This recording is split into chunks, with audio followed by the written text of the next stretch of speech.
the theme is community empowerment and social justice. In my current work in particular policy and social justice, we focus on supporting Aboriginal communities. There's over 500 types of language groups or clan groups. I walk in two worlds, very proud to be Aboriginal but also very proud to be a Muslim woman. We do not have the opportunity to learn about our history because there is already a history that is being written. So that's one of the challenges that Indigenous communities are facing in Malaysia. I work a lot with Indigenous communities. We create small businesses for them.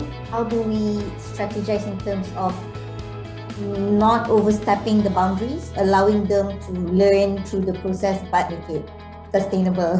One of the things that we need to do is to have that empathy for the people. We need to respect that the people themselves have the indigenous knowledge and expertise. We need to respect that. You cannot solve a problem that you have never experienced. So look at community development from a strength-based perspective and work from within the community rather than approaching it from the perspective of I will save somebody from the outside. How did we build community?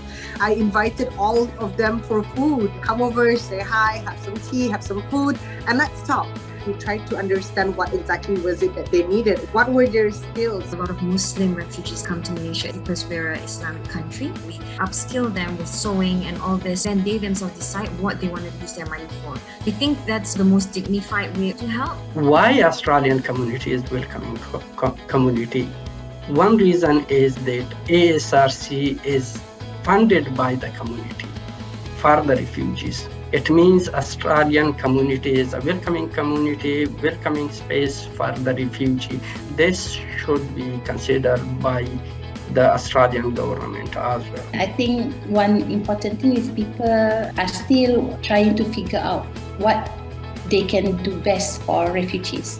What they want is just being there with them, acceptance as human beings. Continue having conversations, talking with everyone and shedding light. I think if everyone took the time to find out more and talk about it more just with your family members, relatives, during small events, it could have rippling effect. You just never know what kind of solutions people will come with along the way.